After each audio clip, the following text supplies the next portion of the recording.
the idea of this video is that we basically talk about the stuff that we've done this year and what's been cool and what was funny or what was exciting for next year, what is exciting for next year.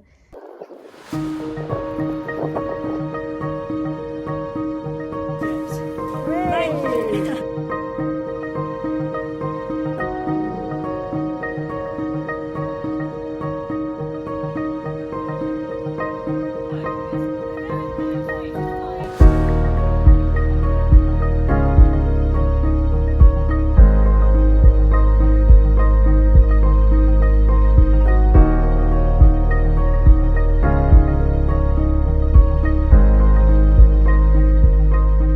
Launch day. Launched the Bird of Prey project that was this year. Yeah, that's mad. Only been the Bird of Prey project since like March. The crazy bit was our opening day with all of the snow. It was chaos. That was literally, That's so mental. we'd planned this amazing day. We'd invited loads of people down. You did so much planning. I planned oh my all winter. God. I had COVID at the beginning of the year, and I was sat like designing signs, planning everything for that launch event down to a T. Yeah. And then I wake up at like 4 a.m. on the launch day. I think it was the 2nd of March or something it was supposed to be. Wow. And it was 4 a.m. and I thought, oh, it's really light outside for 4 a.m. You know when it is when it snows? When you then, just through the curtains, you're like, something is different. Yeah, and then you look outside and it's like snow everywhere. It was thick as Thick. well. Like a lot must have come down in one night. Yeah. So literally the only time it snowed as well. I've never, literally the entire year, and I like day. Yeah. managed to like restrain a mental breakdown at like 6 a.m. in the morning. Water in? The large one or the small one? Both, please. But we got down here, didn't we? We did a live stream that was actually really successful. Yeah. Like, people kept telling me afterwards that they had like watched it and things. And Pretty awesome show by the team to actually get together, actually get people down here and recover as much as we could. Yeah, it really was. It took me a while to get down here because the roads was that bad. Yeah. It was definitely the right call to cancel it. But uniform. I was so proud just seeing the whole team there that and was Bird of Prey lovely. project. Yeah. So much the team. I think we had 15 people came down from the team, Yeah. just from the volunteer team, and like 25-30 people still turned up. For the volunteer, which was crazy. Action for wildlife, for birds of prey, and for people together in the future of sustainability is bigger than it ever has been before. So today is about laying down a path for the future of the rest of our charity, the rest of our lives. So I'd really love to welcome you guys today as the very first visitors to the Bird of Prey project. Thank you. Kids workshops. Kids workshops.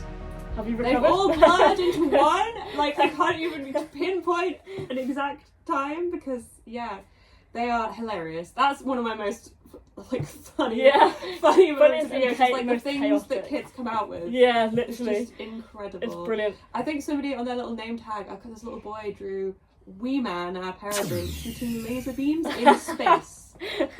Someone else wrote some other kid wrote in the visitors book this year, Wee Man is jokes, bro. Kept missing the drone. Yeah, he's doing his best. Yeah, the kids' workshops are great as well because I think you did the workshop at the beginning of the year when you got the kids to make houses for were they red soldier bees or something like that? I mean any like bees? Miney bees, but red mason bees are the most common. Yeah. So yeah. And like fill up the little tubes. Yeah, it was amazing, and the kids made their own like little bee houses, and Alice got them to hide them out in the meadow. It was lovely. It's lovely seeing the kids sort of learn about how something like bees can support birds of prey. Wait for something to scurry along underneath. Sometimes, yes. Zoom with the owls was something else we did this year. Yes. Yeah, that was cool. That's really fun. So I've done a bunch of them. I love it when you're doing a Zoom for like a whole classroom of kids and the screen comes on and there's these little eyes staring up at you. So sweet. Kofi just likes to sit on the laptop if you're not careful, but no, it's really good fun, and it's really nice because like obviously it's so difficult for a lot of schools to get like an entire class of people down here. Yeah, absolutely, and the whole point of the virtual learning for these things is to make it accessible for schools. Well, I did one for people that are kind of outside of the education system, so they all just joined in from like their homes. And we just had a little like Q&A going, and that was awesome. I got so many good questions.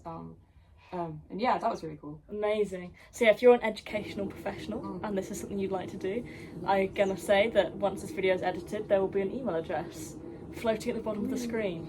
Get in touch. Amazing. Okay. So, oh yeah, we all had some crazy school visits as well. Kids got to have a look at some exhibits, and they got to have a look at skulls, feathers. They were actually so well behaved. They were brilliant. One kid did accidentally drop my white-backed vulture egg. And who was more upset, the kid or me? But, yeah, it's fine. It's fine. Yeah, we've got to talk about the new training methods that we've brought in this year. So we've been working really hard on improving everything we're doing for the birds. Always looking to improve welfare, that's what we do, but introducing lots more trained behaviours. All of the high trust behaviours we're doing with the birds, and they're all coming along so well. Chloe, my favourite example, not done anything for years and years, and just making progress at such a ridiculous rate. So proud of him as well. The other thing that Patrick trained this year that was mega was with Colin, who's our new Harris Hawk, training his voluntary scales command. This was a bird who was absolutely terrified of people when he first moved home with us earlier this year, so that has been brilliant. Well done, Patrick. Good.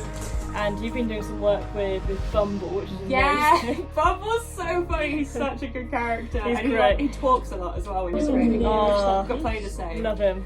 Yeah, it's really interesting. They learn a lot more than I kind of gave them credit for in a way. Owls, they do learn quite slowly.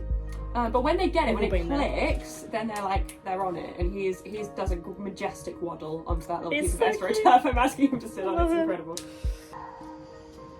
Good. Good.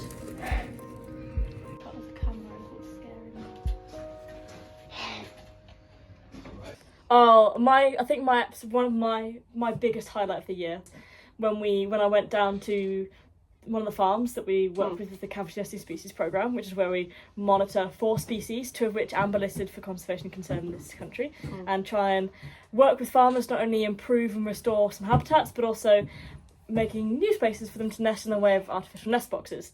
And last year we installed a nest box for a kestrel. Kestrels, if not being made apparently obvious, are my favourite bird of all time. Wow. I love them. And got down there and I was just checking in the box and I saw the adult male come in with a prey delivery for 2 chicks inside the box, and it was just the most amazing thing. Actually, before that, no, it was back in April, wasn't it, when we saw the first activity by the box? Yeah. And we were both there. Yeah, and we were like, jumping up and down, and then we also like, no, be quiet, there are birds around. We were literally like silent partying up from like behind the barn. We were so hyped. That was just brilliant, and then being able to, and then when I went back there a few months later to see that male come in with a prey delivery was just so cool. The most amazing thing I think I've ever had the privilege of watching. And it was like knowing that we'd given something to that pair, we'd given them that nest box, and that hard work had paid off, and that comes from you guys coming down to the centre for a visit or an experience, and all the work that goes on behind making that brilliant, from taking care of all the birds here and running that experience in the best way possible in the way that you guys do. That pays for and enables us to go out into the field and do the work with the wild birds, and then to come back and see the results. That's an amber listed species breeding for the first time that farm and land manager's ever got on record. It's an amazing place as well, where the nest boxes are situated, so it's been able to kind of highlight how well they're doing in terms of managing the area for wildlife. They're doing an amazing job. job. So excited about it too, which has been really, really cool. So yeah, that was wicked. That's definitely my highlight. And also on that same farm we had the wonderful barn owls that have been breeding in the nest box there as well, which has been great. And we got to go out and ring them with Chris Sparring, our partner charity, the Hawk and Owl Trust. Loved that. That was brilliant. So yeah, that was really cool.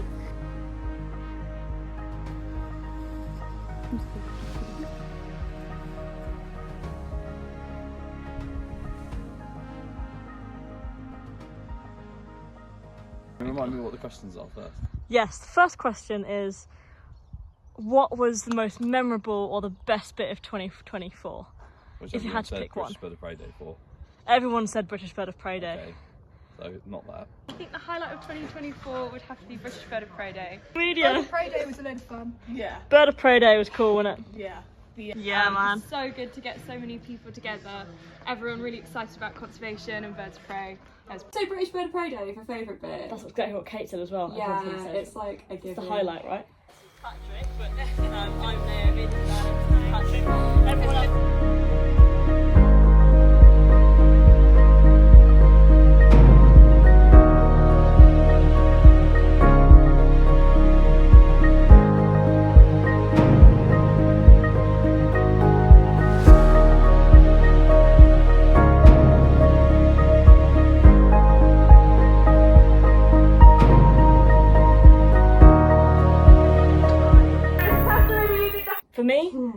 was so cool to step back and watch you and Patrick and Kate get out there and lead the display to 250 people. Oh my gosh. And just smash it and knock it out of the park. Aww. And just to see the audience filled with so many people so enthusiastic about wildlife, and also so many experts, with some wonderful experts this year. Yeah, so many cool conversations. Yeah. Volunteers, we've got to have a little mention for volunteers, haven't we? They've been amazing. We're an incredible bunch of people. We've had lots of new volunteers join us this year. We've got just over 20, we've got 26 volunteers now. Because we're so, everyone's like just become instantly like part of the family. I forget that some people like haven't been here for like 10 million years. I know, and like it's so beautiful to see that the friendships that are made between the volunteers, the way that everyone supports each other. It honestly is. Often we get people that approach us who may be a little bit nervous, they're maybe trying volunteering because other things haven't worked out, or they're a bit nervous about coming to a new environment with new people. And I honestly say you couldn't walk into a more supportive community of people. Like, everyone is amazing and they will really look out for you. So it is awesome. Exactly. Like A few moments later. We can continue to work on our welfare standards. So thank you guys. Thanks for coming to see us. thanks. Love our visitors. Right. That was so cliche. That was the chorus. It's like, love our visitors. Oh dear. Yes, even you, random citizen. You can be a visitor too. I put it on here because before I wrote this original list, it was before I damaged my leg. And we had to cancel a couple of conferences we were going to speak at this year, but that's sad. we did get ourselves out. I did a small talk for the British Veterinary Zoological Conference, talking about different levels of welfare in bird of prey centres and how veterinary treatment might change as we start to work more restraint-free with raptors, which is what we're really trying to push and work with here at the project. And Alice, you did a big session for the MSc Masters students, veterinary, biomed, that was awesome. biology. What were you doing? Yeah, it was a good mix. It was some like environmental science students and conservationists, and then some vet students as well. So we did a little bit of lots of different things. We did some imping, so learning how to fix broken feathers. Oh, amazing. And correct restraint is things as well. Because that's the thing about a lot of, in vet school, you don't actually learn that much about birds of prey necessarily. So it was really cool that they were taking the opportunity to come out and learn something a little bit different. Smashed it.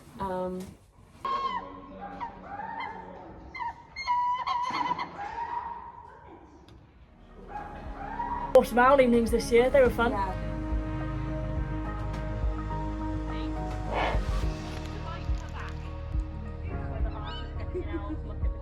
Around then, or just before then even, that I did my injury, which is great. So I highlight of the threw myself off a climbing wall, dislocated my elbow, and ripped up my entire knee, and have spent most of the last few months, or no, not even few, feels like a few years to be honest. The last couple of months working from home. Alice has been running the place down here with Patrick and everyone else. Yeah, they've the done whole team. The team has been running the place. So good. The team has done amazing. Like, we pulled together.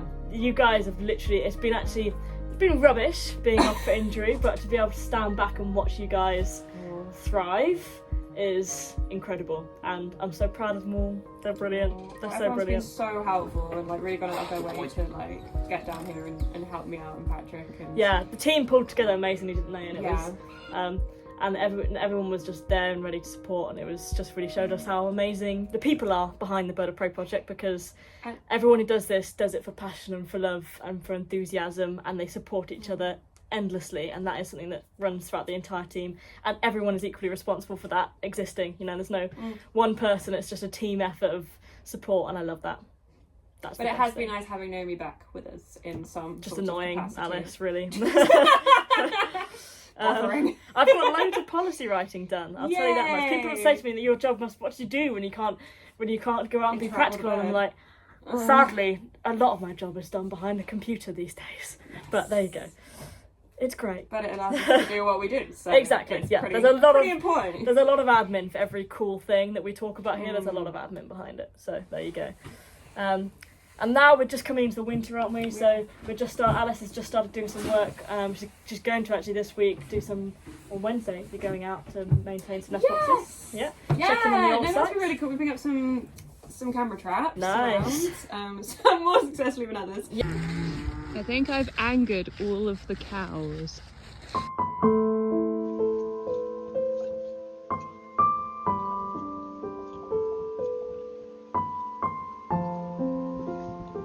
Yeah.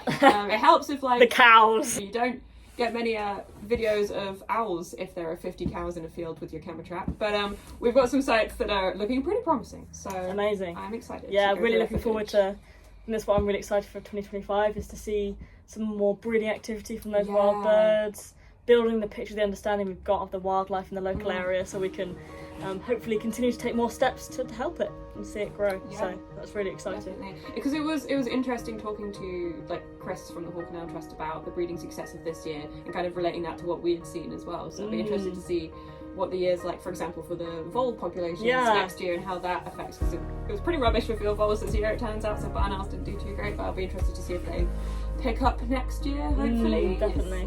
So interesting to... Cool. Right, you've got an experience in a couple of minutes, so I do. Let's see if we can do one thing before we do that. What are you looking forward to for 2025? Oh my gosh. Ooh, just like one, I can't make one thing. More, like we just said, more nest box monitoring and all that jazz. Introducing new behaviours to the birds is always really exciting. So we had a meeting the other day about some training we're going to do over the winter, and then how we go on from there. That's really, really fun to, so probably those two things. But what's something you're looking forward to for 2025? Looking forward to, 2025 should be pretty amazing. I'm always looking forward to our events. I think the big events get bigger and better every year. So British Bird of Prey Day 2025 is going to be pretty I love how it's already the highlight for next year. Already, Didn't take long. Amazing. Cool. Probably the independence is going to come along with it as well. Yeah, man. Just practice, but also all of the high trust behaviours we're doing with the birds, and they're all coming along so well. I'm really excited to see the results from.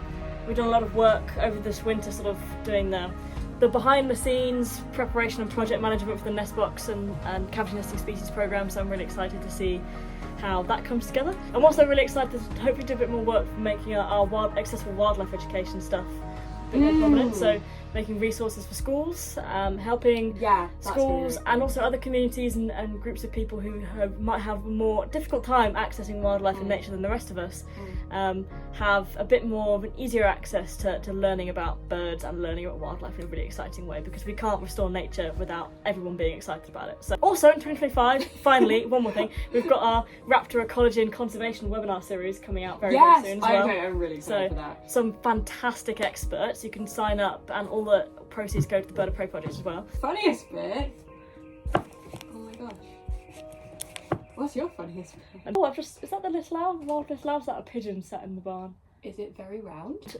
Actually, kind of funniest moment and ugliest moment was when we went to put the barn owl box. We were installing the barn owl box for the farm, local to here, at the beginning of the year, and we arrived there and I said to you and Patrick, I was yes, we'll get this one up as fast as we've ever got anyone up before. Easy. And oh my god, 3 hours later. Oh my god. It did have barn owls in it though. And then barn owls nested they knew the work had we 2 put in. chicks. It was worth it. There was one moment that just made you laugh. What was the funniest thing that happened this year? The funniest thing? There's quite a lot of funny things. But I would have to say the hawk walk where Charlie found an entire corn on the cob would have to be up there. That is a story that we need to have. I enjoyed that one. He disappeared off into the grass as I was telling my customers that birds of prey eat meat, and came back with an entire corn on the cob. No way! That he'd found. So that one was pretty good. And finally, a Christmas message to everyone at home. Message. Oh well, happy Christmas to everybody, and we're looking forward to seeing everybody again in the new year for lots more awesome conservation and birds. Yeah! As you can see, we're actually filming this. This is Halloween. This is Halloween right now. But happy Christmas! Happy Christmas! So, happy Christmas everyone. Thank you for supporting us. Please come in and visit or drop us a donation. All of it makes a massive difference to help the Bird of Prey project push forward in our objectives. And we better crack on with our day. So, happy Christmas and bye-bye. Bye!